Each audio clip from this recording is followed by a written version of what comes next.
一个系列教您从零玩转航天基地，欢迎来到本期的地图陪跑。视频内容包括武器战备推荐、容器物资点位、出红点位、基本路线和基础打法，纯新手可放心使用，大家可以根据需求自行观看。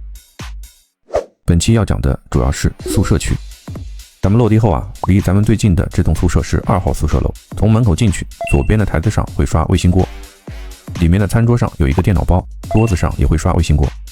右边的架子上会刷香槟，最里面的台子上会刷一些医疗消耗品。然后回头从这个楼梯咱们上到2楼，左边第一个房间墙上有2件衣服。咱们吃完之后去第2个房间，进门右边有一个高级旅行箱，紧挨着旅行箱的架子上会刷坦克模型等工艺藏品类大红。这张桌子上会刷房卡，床的旁边还有一个快递箱。吃完之后下楼，出门右转，紧挨着2号宿舍楼的是3号宿舍楼。进门左边桌子上会刷卫星锅，餐桌边上有一个高级旅行箱，桌子上有一个手提箱，桌面上会刷卫星锅，最里面的洗手台会刷一些医疗物资，右边的架子会刷一些家具类的物品。然后咱们上楼，左边有一间房间，进门右边地面上会刷各种装备。这个桌面上有台电脑，电脑旁边也会刷房卡。然后回头啊出去左转，这房间就是3号宿舍楼里屋的刷卡点，在里面啊有2件衣服，一个高级旅行箱，一个登山包。这个桌子上会刷房卡。然后咱们下楼，从左边的楼梯上去，这栋楼啊就是1号宿舍楼，这里有个航空箱。进楼左边的餐桌上有一个手提箱，桌面上会刷卫星锅，右边窗台上有一个医疗包，最里面的洗手台会刷一些医疗物资，右边靠里还有一个高级旅行箱，墙面上还有1件衣服。然后上2楼，左边第一间房间，进门右边有一个高级旅行箱，左边的小柜子上会刷工艺藏品类的红，如黄金邓林。咱们出去之后进入第2间房间，进门右边的架子上会刷坦克模型等大红，床头有一个武器箱，门后还有一个收纳盒。出门左转往前走，从右边的楼梯下去，这里有一个旅行袋。再往前走啊，这里的长凳旁有一个弹药箱。然后右转往前走，贩卖机的旁边有一个武器箱。吃完这些，从这里翻下去，左边有一个垃圾箱，小沙发后还有一个旅行袋。然后我们从这个楼梯下去，一直往前走，左边的拦车柜里啊有一个医疗物资堆和医疗包，然后翻出去，这里的拦车旁还有一个弹药箱。以上呢就是这个宿舍区的一些容器出红物资点位。这个路线呢不是推荐路线，只是告诉大家一下所有物资的一个点位。下面我们讲一下宿舍区的大致打法。如果说咱们啊是奔着打架来的，落地之后啊，建议1名队员去垃圾箱这里架一下这个缺口，另外1名队员啊从这里攀爬上2楼，踩这个长凳啊去看一下西大有没有刷人。当咱们获取了信息之后啊，再决定后续的打法比较稳妥。如果说咱们是卡战备跑道，落地后呢直接去吃1号楼的航空箱，吃完上1号楼的2楼，从2楼的门出来，然后下楼梯去看西区大门啊有没有开，开了直接回头爽吃宿舍楼。如果说没有开，同时宿舍楼呢有枪，咱们啊直接往中控跑，从桥下进入核心区。视频的最后呢，给大家带来这个战备武器的推荐。如果说咱们是进机密航天跑道的话呢，阿能推荐这一套。如果说咱们是在机密航天猛攻打架，阿能给大家推荐这一套装备。如果说咱们是去绝密这个航天跑道啊，阿能这里推荐这一套。如果咱们去绝密航天打架猛攻的话，阿能给大家推荐的是这一套装备。武器的话呢，阿能也给大家推荐2把，下面是他们的改枪码。好了，本期的内容到此结束，这里是爱你们的阿能，咱们下期再见。一个系列教您从零熟悉航天基地，欢迎来到本期的地图陪跑。视频内容包括容器物资、出红点位、基本路线、基础打法和战备武器推荐，大家可以根据需求进行观看。本期要讲的是中控楼，下面咱们来看一下整体布局。咱们中控楼进门左手边箱子上会刷新火箭燃料，右边的地上呢也会刷新火箭燃料。直走右转进入小房间，这里有一个旅行袋、一个工具柜和1件衣服。在绝密模式下会多一个大武器箱。出门右转靠墙有一个医疗物资堆。直行，左边吧台下有一个登山包。左边进门这里有一个工具柜，中间的讲台上会刷新非洲之星。绝密模式下会多一个旅行箱。出门直行，右边的箱子旁啊会刷新火箭燃料。直走到沙发边有一个快递盒。绝密模式下会多一个医疗包。转身上楼啊，右转沙发上有一个旅行袋，右边的沙发上有一个快递盒。右转直走，吧台下有一个电脑机箱。往前走，地上有一个弹药箱。直走进门右转啊，小门内有一个工具柜。出小门的左边啊，墙上有1件衣服。往右转，墙上还有2件衣服。右边的桌子上会刷新物资。往前走有一个抽屉柜。再往前走靠墙有一个抽屉柜。转身啊，门后地上有一个收纳盒，这里有一个快递盒。出门直走左转进门，绝密模式下呢，左边墙角会有一个医疗包，这里有一个保险箱，右边桌子上有一个快递箱，桌子上会刷新这个大红，右边的地上有一个快递盒。绝密模式下会多一个手提箱。从这个楼梯上去就可以去3楼，这里就是中控室3楼的刷卡点，里面有一件衣服，一个工具柜，一个高级储物箱，里面的桌子上会刷工艺藏品类的大红。以上呢是中控的一些物资点位，我们在吃饭的时候一定要注意信息的收集，中控这个地方还是非常重要的。下面说一下需要注意的信息。第一是物资时要注意听沙地位置的脚步，沙地呢不会刷新人机，一定要小心老大的敌人直接上中控，咱们注意架住沙地缺口的位置。第二，如果说听见了狙击 AR 响枪，但是没有滑索声，就小心援2的敌人反打中控，在前方架点时一定要注意援2门口。第三，小心宿舍楼的敌人直冲中控，落地的第一名队员可以先看一下宿舍楼敌人的动向，避免被直接冲。那么我们复活在中控楼该怎么打才能收益最大化呢？第一，落地后建议1名队员直接从后门进去，然后直奔中控正门垃圾箱旁边2元的过点，咱们架一下。1名队员呢从右边直接往前跑，到这里的时候咱们是可以看见宿舍的一个队伍的情况，我们只需要大致看一眼他们的人数装备。另1名队员上2楼吃完保险可以去阳台等待队友的信息。如果说咱们没看见2元的人，桥下呢也没听见脚步声，同时沙地附近也没有响枪，此时呢我们就要回到中控2楼去架沙地了。如果说桥下有2元的脚步声此时呢我们就可以直接架住滑索位和桥下的楼梯位。当我们看到2元的人选择开卡过点时，并且呢咱们打倒了1名敌人，这个时候我们一定要快速出击，直接从桥下滑索过点去蓝氏的斜坡附近打他们。咱们只需要架住这个地方就可以乌龙捉鳖，很轻松的打败他们。如果说咱们没有打倒2元的敌人，这里非常建议的一种打法就是咱们回中控2楼去架沙地当典狱长。当然呢，如果说咱们非常激进的话也可以直接滑索进入核心区。还有一种打法呢是我们直接闪击宿舍楼。视频的最后呢，给大家带来这个战备武器的推荐。如果说咱们是进机密航天跑刀的话呢，阿能推荐这一套；如果说咱们是在机密航天猛攻打架，阿能给大家推荐这一套装备；如果说咱们是去绝密这个航天跑刀阿能这里推荐这一套；如果咱们去绝密航天打架猛攻的话，阿能给大家推荐的是这一套装备。武器的话呢，阿能也给大家推荐2把，下面是他们的改枪码。好了，本期的内容到此结束，这里是爱你们的阿能，咱们下期再见。一个系列教您从零熟悉航天基地，欢迎来到本期的地图陪跑。视频内容包括容器物资、出红点位、基本路线、基础打法和战备武器推荐，大家可以根据需求进行观看。本期要说的是牢区，那么我们先从牢3开始讲起。咱们在牢3复活之后右转直走，这里呢有一个井盖，转身呢从中间的楼梯往上走，中间的过道有一个野外物资箱，绝密模式下会多一个弹药箱，转身下楼，从小门出去直走。草丛内有一个鸟窝，右转直走这个在左边的小过道走到底，有一个鸟窝，旁边小桌子上会刷新香槟，转身走出过道再左转。吊装室第一个车架上有一个旅行袋，右边小门咱们进入组装室直走，右边的箱子上和旁边会刷火箭燃料，靠墙有一个收纳盒，继续向前左转在小房间开门，桌子上会刷新大红。靠墙呢有一个工具箱和收纳盒，前面另一个门边有一个工具柜，出门左转上楼右转，靠边有一个大武器箱，回头呢小房间进门，咱们进入左边的房间桌子上有一个快递箱，一台电脑，右边靠墙有一个抽屉柜，左边靠墙有一件衣服。这个就是组装车间2楼实验室的刷卡点，里面有一个抽屉柜、2个机箱、一个高级储物箱、一件衣服、一个快递箱。出门正对的是航天密码门，在咱们输入密码之后开门后有一个收纳盒和一件衣服。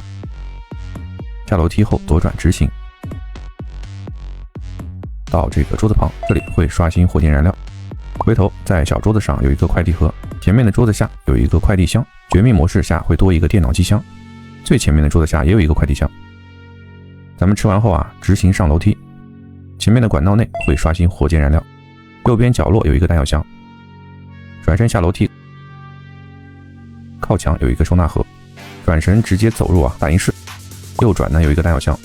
前面柜子下有一个大武器箱，中间上楼梯箱子上会刷新火箭燃料，中间管道内也有可能刷新火箭燃料，下高台后前面的管道内同样会刷新火箭燃料，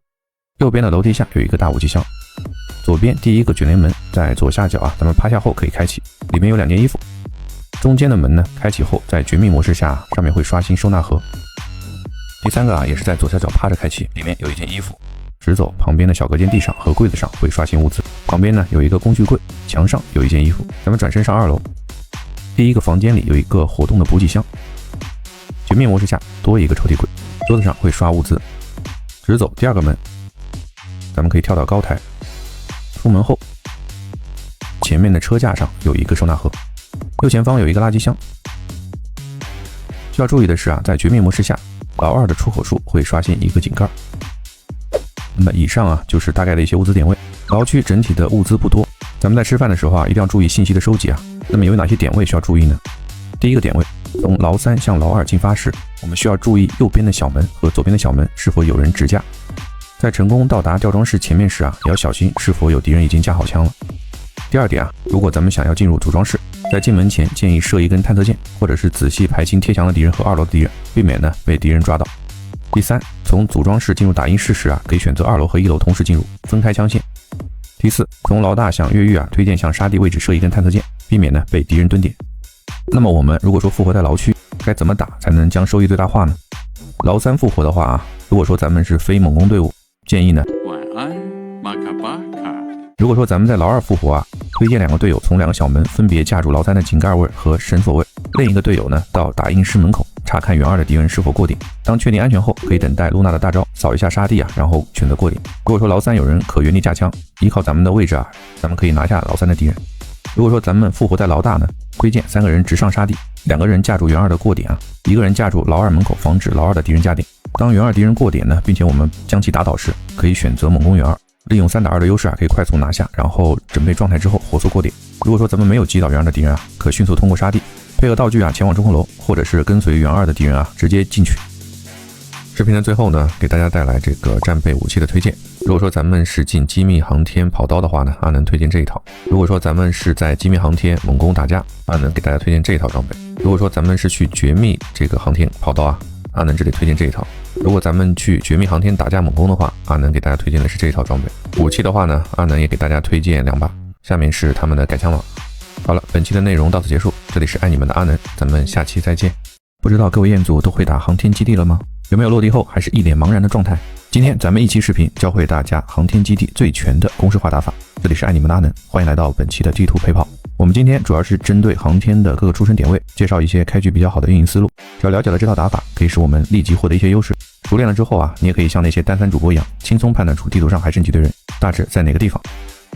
这张地图有8个复活点，都围绕着核心区，分别是宿舍楼复活点、西大复活点、中控复活点、援2复活点、发射区复活点，以及3个最难受的牢区复活点。其中宿舍楼和援2是必定刷人，牢区会刷2队，其他复活点概率刷人，人数大致呢是18到21人左右。咱们可以记住这些数字，配合咱们听到的局内枪声，可以使咱们更好的判断地图上哪里有人，大概还有几队。首先我们先说宿舍楼的复活点，在这里对我们威胁较大的就是西区大门复活点，至于中控复活点对我们威胁并不大，在我们讲解到中控打法的时候会有解释。那么我们出生在宿舍楼的话，主要的打法也是围绕如何拿下西区大门复活点的人展开。落地后咱们直接可以切刀往右边跑，再到垃圾箱的时候啊，需要注意看这里的缺口，如果西大的人落地直接大脚步往宿舍楼跑，咱们是能听见的，这个缺口大概率是可以架到他们的。之后不管有没有人，我们都从这里攀爬上2楼，有人咱们就用了高打低的优势，很容易可以把西大的人拿下。如果没人，咱们可以上2楼去看西大有没有刷人，如果有人并且选择开卡，咱们可以使用红狼手炮、露娜的手内等等远程伤害性道具啊，尝试击杀，也可以尝试出射。如果咱们可以击倒敌人，将有可能轻松拿下一堆物资，再回宿舍楼啊慢慢吃。如果说西大没有刷人，咱们呢就可以得吃完宿舍楼之后，沿着沙地或者是沙地外搜集信息进入中控或者是核心区，当然也可以考虑开启原因，快速进入核心区，减少排点的一个风险。但是啊，这里要小心中控的敌人架枪或者是闪击宿舍。下一个点位，西区大门复活点，在这里复活，我们呢就只有一个邻居，那就是宿舍的复活点。这里啊一般只有2个选择，第一呢就是跟宿舍干一架，但是呢这里我并不建议，因为宿舍的人啊只要会玩，他们开局啊站住2楼后，咱们呢是非常难打的。但是啊，因为各种开局炸西大的道具啊被开发出来，导致呢现在有很多玩家即使有西区大门钥匙卡，也选择开局闪击宿舍。第二种啊就是开卡走西区大门进入核心区，我们只需要在蓝车这里封个烟，开卡后再在门口封一个烟，基本上就可以隔绝宿舍楼的枪线。至于红狼的手炮，在官方将红狼手炮的发射声音传播距离上调后啊，咱们是可以很轻松的通过发射的声音来躲避手炮的。刷卡进去后可以选择去基础物资最肥的离心室，但是咱们一定要小心发射区的人会不会过来，当然也可以选择吃福利然后上总裁。中控复活点，在这里复活啊，对我们威胁较大的就是援2。落地后直接从右边外侧走，在这里的时候啊，可以看一眼宿舍，只需要大概看一眼他们的装备和使用的干员，没必要去打他们。同时呢，咱们需要防一手啊，宿舍落地直接来打中控的神人。咱们接着往前走，在集装箱这里架2元管道的过点，有人的话直接开打，打掉后啊，直接从桥下滑索过点，去蓝氏斜坡附近打他们，只要架住这个出口，就是瓮中捉鳖了。如果说没有打掉，也可以选择呢直接去福利室，刷完后直接上总裁。当然，咱们也可以选择回中控去架沙地和宿舍方向。这里啊，如果说援2的队伍没有选择开卡，选择从桥下滑索过点，我们可以直接来到桥上右侧楼梯这里，只要他们敢过点啊，绝对就是送饭上门。如果说在管道上没有看见2元的人，桥下也没有听见脚步声，同时沙地附近也没有响枪，2元的敌人呢大概率是在原地趴着。此时啊，我们可以选择回到中控2楼，直接化身典狱长，架住沙地和宿舍方向。当然，咱们也可以大胆一点，选择桥上过点，去核心区爽吃。如果我们选择闪击宿舍，同时西大也刷了人，在听见宿舍有枪声之后啊，大概率是会从西大回到宿舍劝架的。同时呢，宿舍的队伍呢是占据高点和架枪的优势的，只要咱们啊没有拿下宿舍这一队，时间拖得长了啊，听见动静的牢区也会来打我们背身。所以说啊，阿南这里啊不建议大家去闪击宿舍。下一个说援2复活点，在这里复活，咱们一般有3个选择，直接刷卡过点，但是要小心老大、老2以及中控的敌人架枪。这个地方需要烟雾掩护过点，可以减少咱们被打到的风险。刷卡过点后啊，可以选择去黑市留一个队员，吃完蓝氏的大保险和航空箱，再去黑市汇合，然后一起上总裁。在黑市搜索物资点的时候啊，咱们要小心发射区的队伍。激进的队伍啊，可以选择一口不吃，直接从黑市上总裁，下福利去架西大和中控方向过来的地方。第2个选择是从桥下滑索过点，这选择啊就是在赌这一局当中中控呢没有刷人，但凡中控刷了人啊，从这里过点基本上也是九死一生。所以说阿能在这里也不推荐这个选择，咱们可以原地架枪，听中控有没有响枪，如果说没有响枪，咱们再过点进入核心区。第3个选择呢是可以上沙地去打中控，当然这个选择一定要速战速决，一旦时间被拖长，牢区的队伍越狱出来后啊，听见中控有枪声是绝对会来劝架的。至于为什么不选择从中控的正门进，从这里进去啊，中控的人可以在2楼任何一个地方架到我们，所以说呢，咱们不建议从这里进去。发射区复活点，如果说复活啊发生了断桥事件，咱们可以从左边的楼梯上去看西大有没有刷人，没有刷人或者是刷人了，但是呢并没有选择开启西区大门，我们啊直接去离心。如果说刷人了，同时呢又开启了西区大门，这时啊咱们可以从桥上下来后，听黑市和离心有没有响枪，哪里没有响枪咱们去哪里。如果说没有断桥，咱们直接去黑市就行。最后呢，咱们说一下牢区3个复活点啊。首先咱们说老大在这里复活，建议直接从右边缺口上沙地。由于老大复活点并不是必刷的复活点，在沙地看2元的人是否刷卡过点，就算刷卡过点也并不建议抽他们，我们一旦开枪就会暴露我们的位置，就算抽倒了我们大概率也吃不到这个包，所以说啊建议直接放他们过去，然后尾随他们进入核心区。如果说没有看见2元的人刷卡过点，也没有听见GGII响枪，援2的队伍大概率是选择原地趴着了，这时我们可以选择去打中控，但是呢同样需要速战速决，一旦时间被拖长，基本上呢会被中控和援2的人夹着打，所以说啊稳妥起见，咱们可以回老大趴。下一个老2复活点，在这里落地呢，建议一名队员去组装室后门去看牢3有没有刷人，一名队员去组装室和打印室2楼连接处去看援2有没有刷卡过点。同样的，这个老2也不是必刷点，所以说呢不建议开局去打援2的敌人，暴露咱们自己队伍的信息。可以在2楼啊多停留一会儿，去看看老大有没有尾随，大概呢看个20-30秒之后呢，我们可以吃完牢饭后再进入核心区。这时啊，如果说牢3刷人了，并且选择开桥，我们呢可以选择尾随他们，但是啊一定要让一名队员从这个升降梯上去看牢3的人有没有假开卡，原地蹲咱们。最后说一下这个牢3复活点，在这里复活呢，其实阿能最建议的就是原地趴个5分钟，咱们再开始体验本局的游戏，并不建议大家选择开卡。开启吊摇的声音非常大，速度又慢，听到动静的牢2、发射区援2都可以过来打我们。如果说咱们对自己的枪法足够自信呢，咱们可以去尝试攻打牢2的敌人，占据有利位置，可以尽早进入核心区吃下高价值的物资。当然呢，也可以一路从沙地走进中控，但是路上一定要小心。好了，本期的内容到此结束，希望各位彦祖把把得吃，咱们下期再见。在航天基地这张地图，是不是有很多彦祖无法通过直升机撤离点撤走，同时又不知道如何打老太？那么今天一期内容教大家另外一种撤离方式，飞身撤离以及如何正确的打老太。这里是爱你们的阿能，欢迎来到本期的地图陪跑。首先我们先说一下飞身撤离点，开启这个撤离点需要接取局内的任务飞身者行动，这个任务会在对局剩余15分钟21秒的时候变为可接取的状态。接取任务后，飞身撤离点会开启12分钟倒计时，结束后可以自动撤离。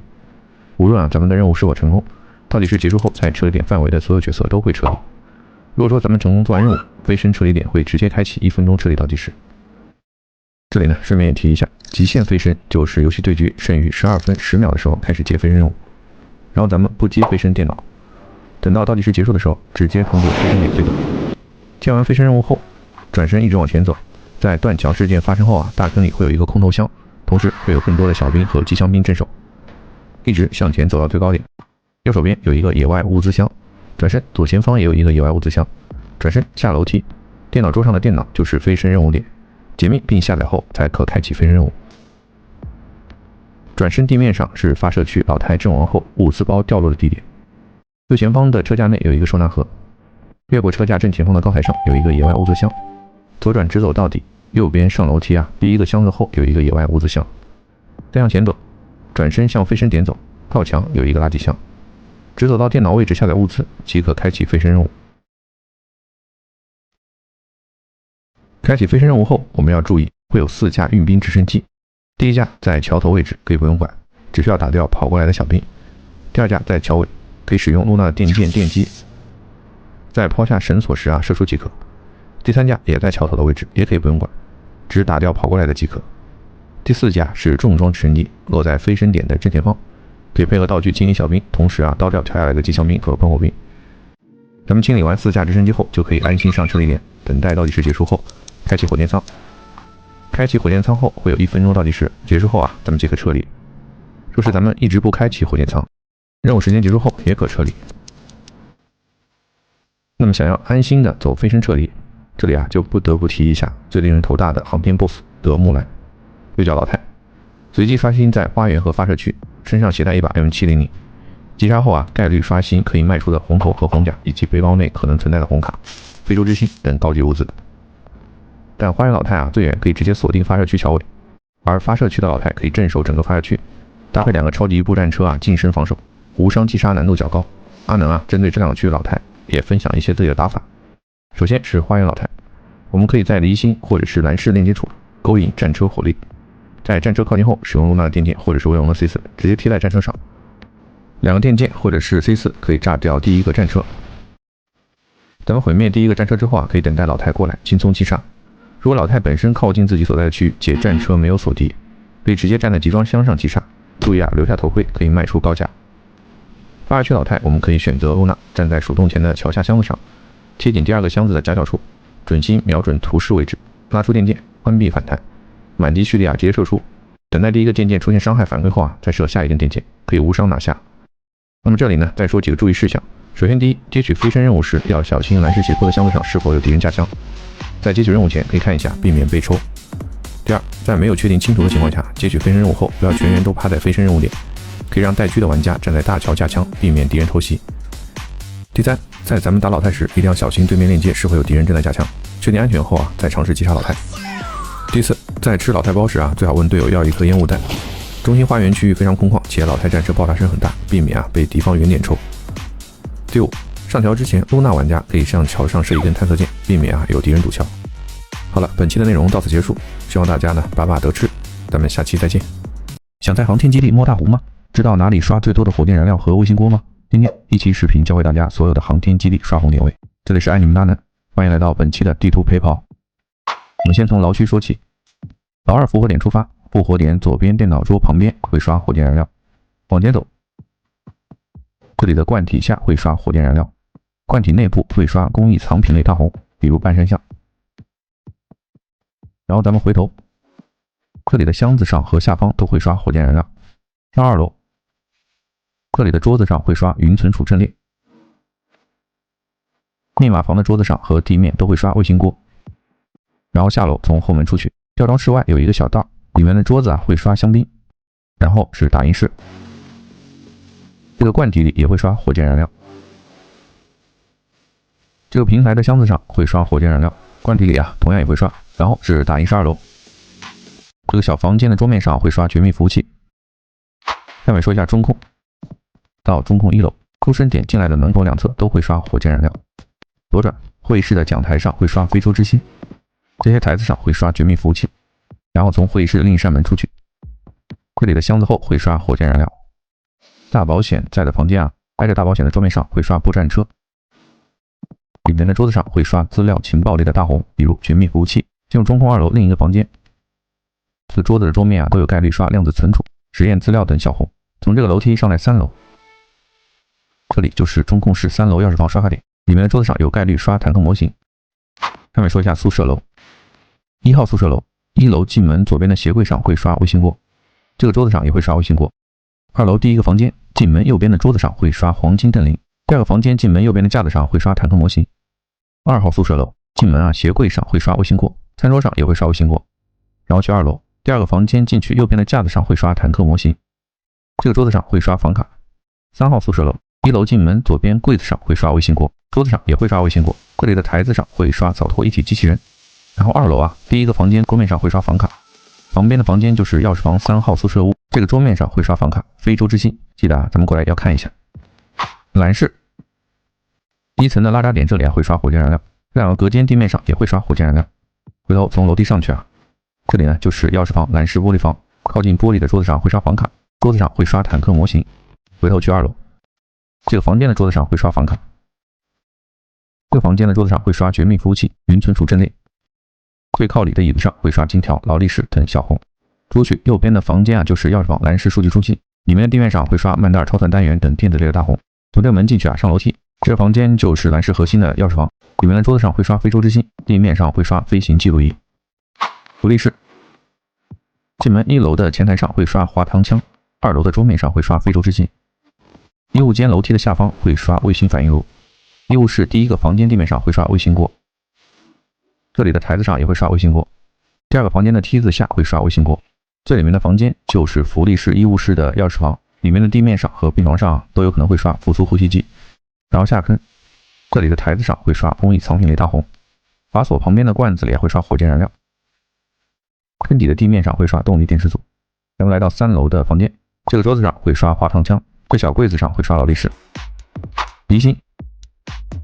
进门从左边的铁楼梯上去，这里的桌子上和台阶上都会刷卫星锅。下楼梯这个房间的桌子上会刷房卡，病床上会刷复苏呼吸机。然后咱们上2楼，这个房间的桌子上会刷房卡，有数字2标识的房间地面上会刷曼达尔超算单元、坦克模型等大红。这个小房间的桌子上会刷笔记本电脑。杂物间进门右边的地面上会刷云存储阵列，桌子上会刷绝密服务器，这两边的架子上会刷能源燃料类的大红。最里面的地面上会刷火箭燃料，大保险背面的地板上会刷碳纤维板。黑室进门1楼的前台上会刷工艺藏品类大红，这个桌面上会刷飞行记录仪，旁边的地面上会刷火箭燃料，机械臂平台上也会刷火箭燃料和能源燃料类大红。这个小房间的凳子上会刷红色的假修头修，旁边靠墙的凳子上会刷医疗类的大红。来到2楼这个桌面上会刷非洲之星，右边的地面上会刷军用信息终端。最后呢，我们说一下总裁。总裁外接取保险柜任务旁的沙发上会刷扫拖一体机器人。总裁进门这里的地面上会刷步战车模型，这个小桌子上会刷非洲之星，办公桌上会刷房卡。总裁进门右边房间的桌子上也会刷房卡。进门左边的房间就是总裁会客厅的刷卡房，里面的地面上会刷飞行记录仪、黄金瞪铃等大红，展台上会刷非洲之星。最后提一嘴小米之家，也就是水平试车间，这里的房间里桌面上会刷卫星锅、军用雷达等电子类的大红，大家呢记得丢包车的时候要看一下。好了，以上呢就是个人收集到的一些点位，本期的内容到此结束，希望各位彦祖把把得吃，咱们下期再见。